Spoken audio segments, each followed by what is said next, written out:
நமது அனுதின மன்னா ஊழியங்களின் வாழ்த்துக்களுடன் இன்றைய நற்செய்தி. மூடப்படாத பாவங்கள். இன்றைய வேதாகம பகுதி பிரசங்கி 12 வசனங்கள் 13-14. காரியத்தின் கடைத்தொகையை கேட்போமாக. தேவனுக்கு பயந்து அவர் கற்பனைகளை கைக்கொள். எல்லா மனுஷர் மேலும் விழுந்த கடமை இதுவே.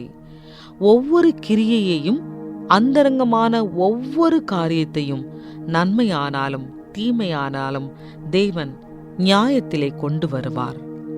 குறிப்பு வசனம்: ஒவ்வொரு கிரியையையும், அந்தரங்கமான ஒவ்வொரு காரியத்தையும், நன்மையானாலும் தீமையானாலும் தேவன் நியாயத்திலே கொண்டு வருவார். பிரசங்கி 12:14. திருடன் ஒருவன் செல்போன் விற்பனை மற்றும் பழுது பார்க்கும் ஒரு கடையின் பூட்டை உடைத்து கடைக்குள்ளே காட்சிக்கு வைக்கப்பட்டிருந்த ஷோகேஸின் கண்ணாடியையும் உடைத்து அதிலிருந்த செல்போன்கள் மற்றும் பொருட்களை திருட ஆரம்பித்தான். அப்போது ஒரு அட்டைப்பட்டியால் தன் தலையை மூடிக்கொண்டு கண்காணிப்பு கேமராவில் இருந்து தனது அடையாளத்தை மறைக்க முயன்றான். ஆனால் திருட்டின் போது எதிர்பாராத விதமாக அட்டைப்பெட்டி சிறிது சாய்ந்து அவனது முகத்தை வெளிப்படுத்தி காண்பித்தது. சில நிமிடங்களுக்கு பிறகு கடையின் உரிமையாளர் கண்காணிப்பு கேமராவின் மூலமாக தன் செல்போனுக்கு வந்த எச்சரிக்கை தகவலை தொடர்ந்து திருடன் பொருட்களை திருடும் வீடியோ காட்சிகளை பார்த்து காவல்துறையை அழைத்து புகார் அளித்தார். காவல்துறையினர் கொள்ளையனை அருகிலுள்ள மற்றொரு கடைக்கு வெளியே கைது செய்தனர். மறைந்திருக்கும் ஒவ்வொரு பாவமும் ஒரு நாள் வெளிப்படும் என்பதை இந்த சம்பவம் நமக்கு நினைவூட்டுகிறது. நம் பாவங்களை மறைக்க முயற்சிப்பது மனித இயல்பு.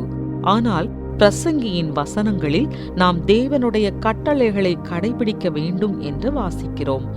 ஏனென்றால் மறைவான ஒவ்வொன்றும் அவருடைய நீதியான பார்வைக்கும் நியாயமான தீர்ப்புக்கும் முன் கொண்டு வரப்படும். பிரசங்கி தேவனுக்கு பயந்து அவர் கற்பனைகளை கைக்கொள், எல்லா மனுஷர் மேலும் விழுந்த கடமை இதுவே என்று சொல்லுகிறார். 10 கட்டளைகள் கண்டித்த மறைவான விஷயங்கள் கூட அவருடைய மதிப்பீட்டிலிருந்து தப்ப முடியாது.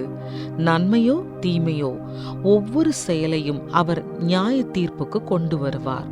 ஆனால் அவருடைய கிருபையின் காரணமாக கிறிஸ்து இயேசுவினால் நம்முடைய பாவங்களுக்கான மன்னிப்பையும் நமக்கான அவருடைய தியாகத்தையும் நாம் காணலாம். அவருடைய கட்டளைகளை நாம் உணர்ந்து உள்வாங்கிக் கொள்ளும் போது அது அவரை பற்றிய பயபக்திக்கும் பொருந்தக்கூடிய வாழ்க்கை முறைக்கும் வழிவகுக்கும். நம்முடைய பாவங்களை அவரிடம் கொண்டு போய் அவருடைய அன்பான மன்னிக்கும் இதயத்தை புதியதாக அனுபவிப்போம். நீங்கள் எப்படி தேவனிடத்தில் பயபக்தியுடன் இருக்க முடியும்? அவருடைய கட்டளைகளை உணர்ந்து இருக்க இந்த வாரம் நீங்கள் என்ன செய்யலாம்? அன்பான தேவனே, என் இரகசிய பாவங்களுக்காக நான் வருந்துகிறேன்.